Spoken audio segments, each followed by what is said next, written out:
Um, yeah, thank you guys. We're super excited to be here. My name is Steve Kuyan, and I'm Craig Wilson.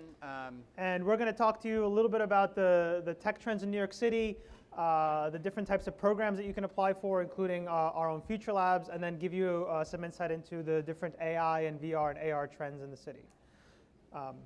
So super quickly, I want to go over and share with you some of the different programs that are supporting early stage AI companies. By show of hands, how many people here are part of an incubator, accelerator, or co-working space? Okay, so small percentage. Good, so that means that hopefully this is going to be very helpful to you. So at a very high level, there's 4 different types of spaces that support entrepreneurs, including coffee shops. So incubators are traditionally longer term programs. You have accelerators that are much shorter term programs. And then co-working spaces like WeWork and Grind and the many other co-working spaces in New York City. So what's the difference between each and which one's right for you? So at a very, very high level, it's very, very important for you to understand what your specific needs are, because each one of these programs offers a different tailored benefit to different types of startup companies. Incubators are much longer term, so usually there's not a specific timeline. Our program, as an example, is longer term but does have a timeline, so our Future Labs program is a 2-year program.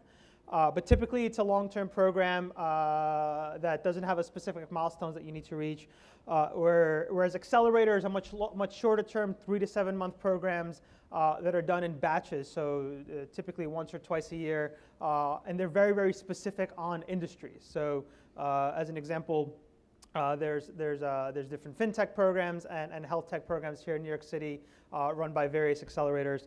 And co-working spaces are sort of in a league of their own.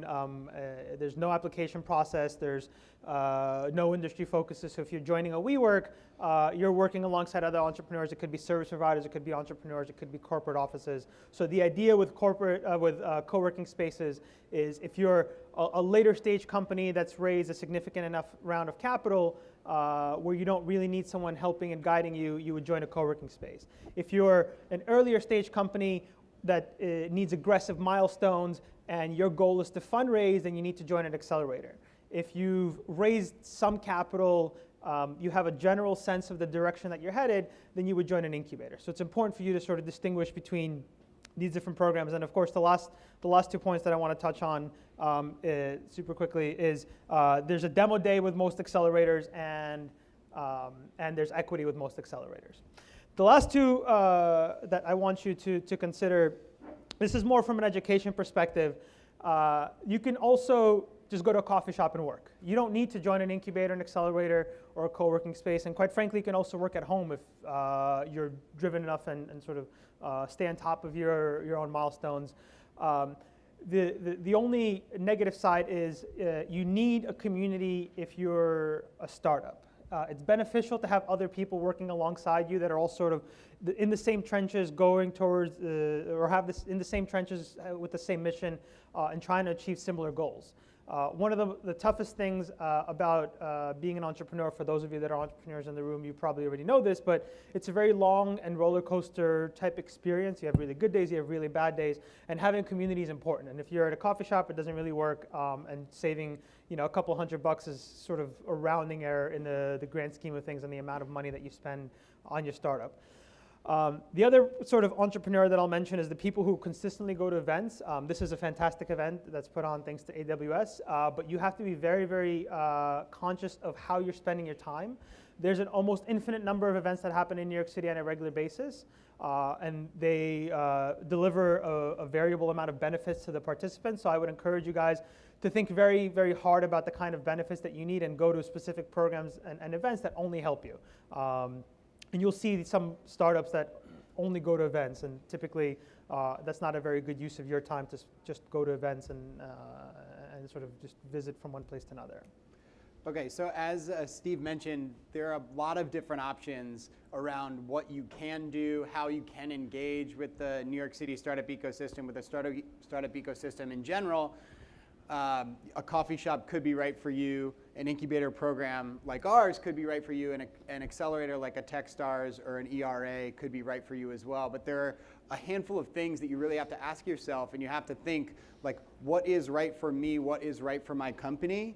And some of the things that you really need to think about are, what do you need? We always say to our companies, we don't want you to come to us if you don't have a good idea of what your strengths and weaknesses are and what it is that you need to be able to succeed. Because each one of you as an entrepreneur or as a founder knows what you're good at. You're either very technical and you can handle that aspect of the business. You're either very operational and you can handle that aspect of the business. So if you're technical, you might say, what do I need? Do I need access to funding? Do I need access to programming? Do I need mentorship? Do I need architecture help if you're more operational? Do you need technical help? Do you need mentors? What are those things that you need? Or are you a multiple time founder that just needs space to work out of, or are you someone that just needs a community to work with? And so those sorts of questions will help you identify what the right program for you. So for example, if you're a highly technical founder that has potentially done something like this before, you might want an incubator program where you can come work with other founders, you can get operational help, you can get access to funding. If you are if you're a first-time entrepreneur who's technical, you might say, like, yes, an accelerator like a Techstars, like an ERA, or like a Y Combinator, and then you come back to New York, of course, is right for you, because that the benefit of going through a highly structured, intensive accelerator program over 3 to 7 months is going to pay a lot of rewards. And so it's a lot of thinking about what's important. What type of business do you want to build? Do you want to scale quickly? How much equity in your business are you willing to give up? And these will inform decisions on whether or not you should bootstrap your business, which I think is a highly underrated way of going about funding yourself, versus raising institutional equity versus raising only angel funding. And we have the ability here in New York to go through each one of those avenues. So you need to dig deep and say, hey, what do I want? What am I willing to give up? And what type of outcome am I looking for in my company? And do you want freedom? And do you need unique guidance, sort of as from before? So the next thing is, it's really important to make sure that you do your due diligence. Yeah, so just like the investors that are investing in your companies are doing due diligence on you, and just like the programs that you apply for are doing due diligence on you as a startup, it's important to you as founders to do due diligence on the programs.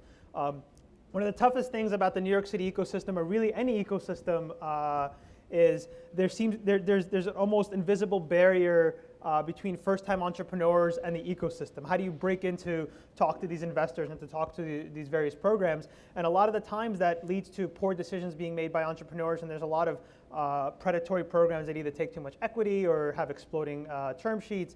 So it's important for you to do due diligence on the programs that you're thinking of applying for. Much like investors are asking you for references, ask for the investors for references. Reach out to companies that have been through the various accelerators and incubator programs and talk to them.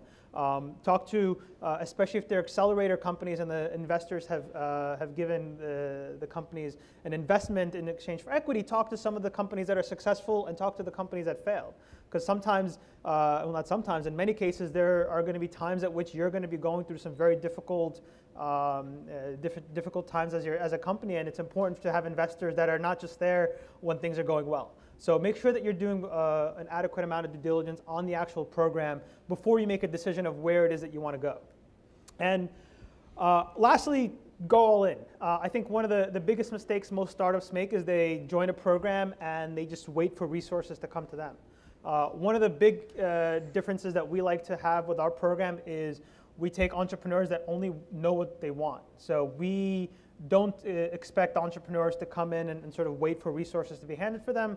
We expect entrepreneurs to come in and tell us how it is that they can help us. And I think that sort of mentality should permeate through the other programs. So if you're joining an incubator, accelerator, co-working space, or even if you work out of a coffee shop, understand what it is that you need to do and do it. If you don't take advantage of the resources that these programs offer you, then think of it as like a negative ROI. Like if you only use the resources that they have on their website, then you really haven't benefited more than what the program has given you and sort of the equity that you've given up. So make sure you go all in. Don't leave anything on the table. email the program managers and the directors consistently and make sure that you're getting all the benefits. So the next thing we want to talk about a little bit is the state of venture in New York City. So if you find yourself wanting to go through the process of raising institutional fundraising, who are the types of people that you should be getting in touch with? What is the state of venture capital in New York City? Is the ecosystem robust? What are the types of companies that venture funds are investing in? So yeah, where is the money going?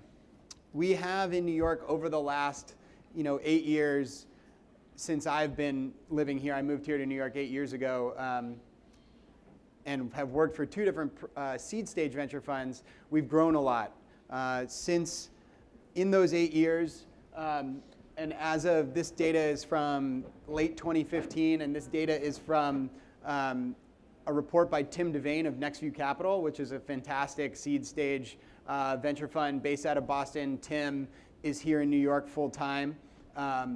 And we have now surpassed Boston in terms of the amount of dollars that's pouring in, venture dollars that are pouring into companies. New York City is a growing venture ecosystem, and we have now the ability to support many stages of companies. We have people doing things at the pre-seed level, such as Notation Capital. We have people doing things at the seed stage level, like Founder Collective, Collaborative Fund, BetaWorks Ventures now, and we have people at the A and B level and beyond. We're talking about your First Mark Capitals, you're talking about your Union Square Ventures, your Thrives, your General Catalysts have now moved down from Boston to New York. A lot of those East Coast firms that were originally based in Boston are now starting to come down to New York City. And as an aside, what I would say is if you're looking to go about raising institutional fundraising, it's always important to try and find as close an introduction to that partner as possible.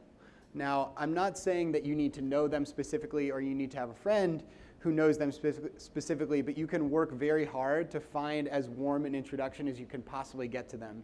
It is possible. We have seen, and I have seen, companies send in a cold email and get funded eventually, but that is certainly the exception and not the rule. So I would advise, A, getting as warm an introduction as you possibly can, preferably through another founder. I will tell you that when, in my experience, when venture capitalists are getting deal recommendations from their peers, they are ranking it as such. 1, from founders in their portfolio, 2, from other venture investors, but in that case, it's generally just to fill out a round, and 3, from other peers within the ecosystem. And so as you can see, New York, we're funding all of the things that most robust venture ecosystems are funding. But what you'll notice is that we have some spikes in consumer goods and services as a result of the strong e-commerce and commerce in New York. So we have companies like Casper that have helped really drive that. And you're seeing media and publishing. New York City is the media capital of the world. So you have companies like BuzzFeed and who are larger, who are really driving a lot of that. And it's capitalizing on the industries that New York does well. So that it mirrors the New York economy in some ways. So we wanted to leave basically really fast for you to ask. Maybe we're going to do 60 seconds if you have 3 questions around sort of New York City venture ecosystem, and then we're going to keep going, and then question? I'm going to time it. We're going to time it. Yes? Yes, great question. So I would say New York is absolutely one of the capitals for fintech. We have a lot of people who are doing a lot of really interesting stuff around financial technology. We have, there are some fintech-specific. Fintech Collective. Fintech Collective, some fintech-specific investors here. So we would, I would say yes. Yes? What is New York's perspective on the fashion industry? The fashion industry?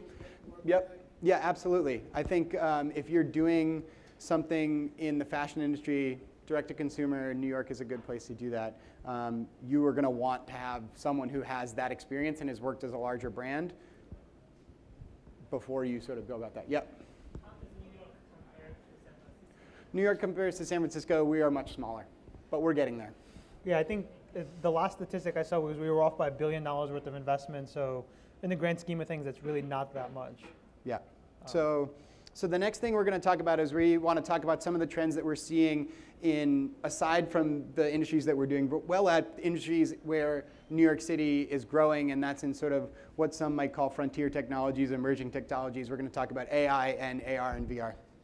Right. So artificial intelligence, while it's been around for more than 50 years, in the last couple of years, we've really seen a rise in the number of investments around technology, around the technology, and around companies that are not just commercializing industry-specific applications of AI, but for the first time, we're seeing commercialization of core AI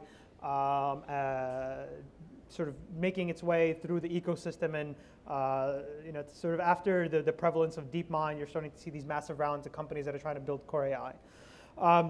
And AI is really at this point where it's the hot thing. Every venture fund that we've talked to very recently is now investing in artificial intelligence.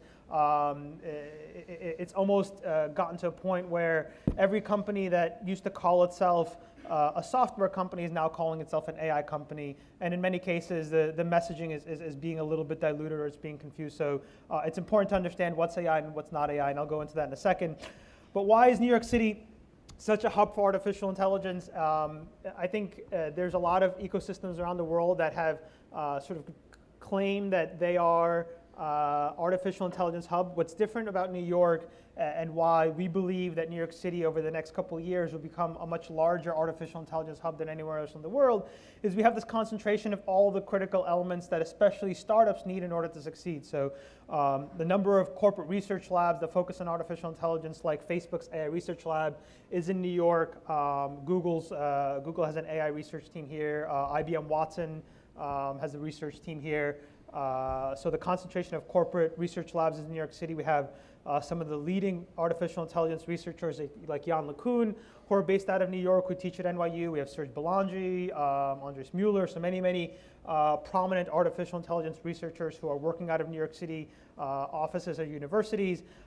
There's a concentration of SMBs. So while the Googles and the Apples of the world and the Amazons of the world are spending billions of dollars on artificial intelligence, the core customers that are going to be using AI technologies are SMBs. So companies that are generating between $50 million and $5 billion a year in revenue are really going to be the largest customers of the technology. And there's more SMBs in New York City than anywhere else in the world. And obviously, universities experience B2B talent that's either worked at some leading companies like Lehman that's sort of cycled out and knows how to sell into enterprise B2B companies, and then obviously Fortune 500s.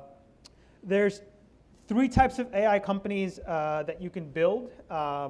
Industry AI companies, so this is, how many people here are familiar with X.AI? Logo up there, there's a few of you. X.AI is an email assistant that helps you schedule meetings, so you just CC Amy or Andrew. So it's a very specific application for a specific industry. As a quick sort of side note, what's important about industry-specific AI is it takes a very long time to build a very specific artificial intelligence tool. Dennis, I was talking to Dennis recently, who's the CEO of X.AI, and he said that they've been working on just solving email for the last 3 years, and they're still very far from solving it. So take that into consideration when you're building an AI company. It takes a very long time to build a very good solution, and sort of all the hype in the industry is hype. So it's important to remember that. You have application AI, which is sort of one of our companies like Clarifai. Clarifai provides a core artificial intelligence service. In their case, it's vision, whether it's image recognition or video recognition, and they provide API access to it. So think of it as sort of an evolution of the SaaS model, where they have some sort of an application of artificial intelligence, and they provide access to other companies to use it via API access. And then you have companies that provide core AI, like Geometric Intelligence, another one of our portfolio companies that was acquired by Uber, where they're really thinking about the technology itself and applying and developing new models and algorithms and fine-tuning the way that things like generative adversarial networks work to produce new results. So those are really the three types of AI companies for you to consider. What do you need to build a really great AI company? So you either need data, you need at least two of data, tech, talent, or market opportunity. If you have really good data and a really good market opportunity, you don't necessarily need to have top AI talent, and I think that's a mistake a lot of early stage companies make, where they try to hire the best data scientists they could when they don't need them. Similarly, if you have really great tech and market opportunity, you don't necessarily need as much data because they can develop novel models that don't necessarily need a robust data set. And similarly, if you have a market opportunity in data, if you have data and tech, you can build a solution that far exceeds the capabilities of other AI companies. As an example, we have a chatbot company in our current class where there's a number of really great chatbots, but these guys were some of the original IBM Watson engineers, and their artificial intelligent agent has 2x the traditional amount of queries that any chatbot can handle. So if you're doing, if you have really great data and really great tech, then you don't necessarily need a really wide open market opportunity because you can build a solution that's better than anything that's currently available. All right, so we'll do the same thing. If anyone has 3 AI questions in 60 seconds or less, since we don't have Q&A. Any AI questions? Yes? How do you guys know so much about AI? So Lots of. Is that a lot too long? Okay. We've been supporting artificial intelligence companies since 2009, since before it was really cool to call them AI. We actually called them recommendation companies back then, so investors would fund them. But in all earnest, the technology has been around for a very long time. All the algorithms that are used today were developed in the 80s, and it's just sort of because we've been supporting the companies for a while. And we have an artificial intelligence accelerator and an AI conference. If you guys want to join, come see us. We'll give you free tickets in a week and a half. Free plug. Yes?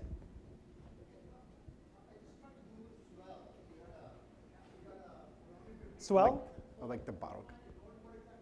Swell is just a bottle company, but they grew something like 5,000% in the last 3 years. So they're a New York-based company, and it's just an example of SMBs that are growing in New York City. Right. Yes, that's In your opinion, what do you think is the reason for the renaissance of the AI technology? Because there's all concepts. So there's been a lot of people who say it's the data and compute, which I think I agree with. Again, many of the technologies that we're using were developed more than 20, 30 years ago. It's just a matter of having more access to data and a larger and more robust compute power. And again, things like AWS, because you can do the compute in the cloud, you don't need to buy a $100,000 machine. It allows you to work as a startup. Okay. Next. Oh, yeah. Key takeaways. Really understand what it is that you're building. If you're building an AI company, don't attach the AI moniker to your company just for the sake of attaching it. I think far too many companies did that over the last year, and many investors are very averse to investing in companies that just use AI for the sake of using AI. Always, just like any other startup venture, think about what's the easiest and best way to solve the problem that you're solving. If that means using AI, use AI. And if you're using AI, take sort of the approach that I gave you. You have to have at least 2 of those 3 things in order to build a really great AI company. All right, so now we'll talk about maybe one of the more hotly contested industries in mixed reality, and it'll cover virtual and augmented reality. So the question is AR and VR, is it overhyped or underhyped? And the unsatisfying answer will be it's a little bit of both. It's probably overhyped in the amount of adoption that will happen in the near term, but probably underhyped in the opportunity to build a lot of the tools that create whatever those next generation of augmented and virtual experiences are. And we think that New York City can actually be an area for that. So the reason why, and we're obviously biased to NYU, but we have universities and programs that are supporting a lot of this media. We have the Integrated Digital Media Program at the Tannen School. We have ITP at the Tisch School. And we have NYU Tannen just won an RFP to create a virtual and augmented reality center of excellence in partnership with the city. So we need government support as well. And New York City EDC, which is the New York City Economic Development Corporation, has said because of the media community here, because of a lot of the other things that are going on, we want to be able to support augmented and virtual reality and making New York City a hub for that. So we have a good investment community that's also interested. Speaking of, Matt Hartman, who spoke earlier from BetaWorks, Patrick Montague, who I just saw walk in, who's running Vision Camp starting soon, are supporting a lot of this virtual and augmented reality ecosystem. We have digital agencies like Huge and Fake Love, which was acquired by the New York Times, to sort of support a lot of this. So we think that we have as good an opportunity to create a robust community around augmented and virtual reality here in New York. So the current landscape and the way in which we think that you can sort of do, the areas in which New York companies can work are in content enablement. So the logo for that is a company called Simile, which has a product called DepthKit, which is around volumetric rendering and capture. So they're enabling content creators to create 3D experiences that can be immersive. There's B2B VR. This is Iris VR. We have a company in our space called MetaViz. Iris VR enables architects and real estate to walk through a building before it's even built. MetaViz is augmented reality for the medical community. They'll allow surgeons to preview what a surgery will look like before they even step into the operating room. There's content discovery. This is Surf. Sofia Dominguez is the founder of Surf, and they're a browser and a search engine for AR, VR, and 360 content. And then the last one is augmented reality. People don't realize this, but New York City has one of the largest augmented reality companies in the country in Giphy. So this is a screenshot from Giphy World, their app that they released, which was the app of the day on the App Store. And their stickers and their immersive experiences are actually technically a version of augmented reality. So we have a lot of that support. We have larger companies that are involved there as well. So we're going to go again, same thing. 3 questions for augmented and virtual reality for 60 seconds. Yeah.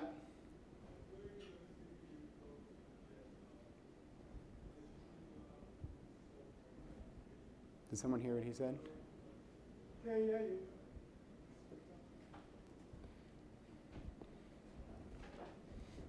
Reset the clock. Yeah, okay. We'll reset the clock. Hello. Hi. I was asking where in New York City can you go to get training as to how to utilize the softwares that are Yeah. developed? Great. It's almost as though I placed you back there to ask that question.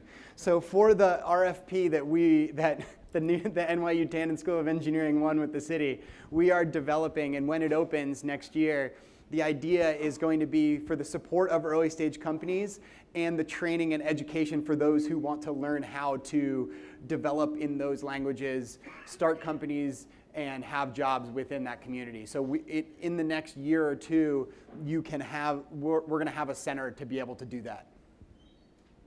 Any more? Yes? How we can be part of this program this year? How can you be part of this program this year? So there'll be an announcement in the next few months around when the opening day will be and how you can get involved. So you'll watch out for that, NYU Tandon.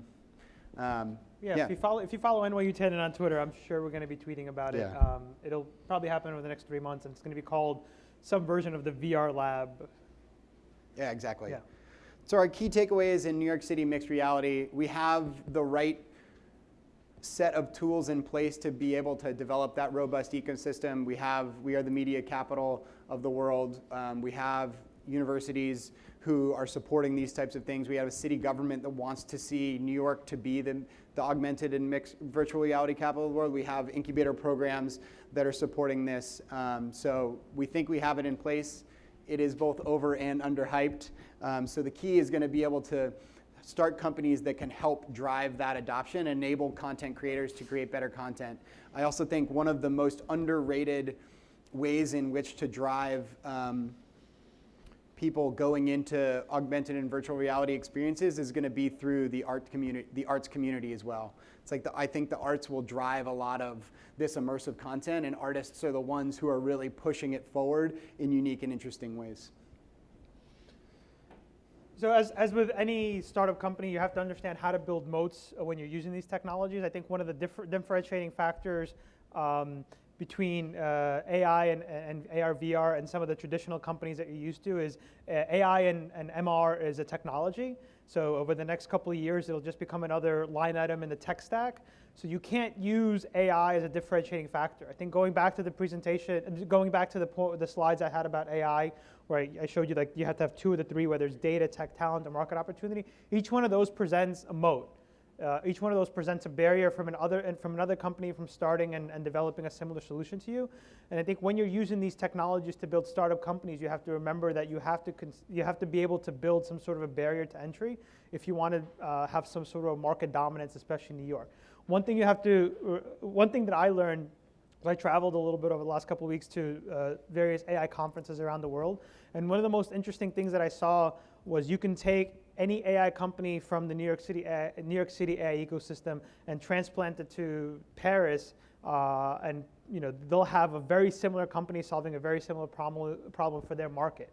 So understanding that the technology is very easy to replicate somewhere else means that you have to be able to build market dominance in your local ecosystem.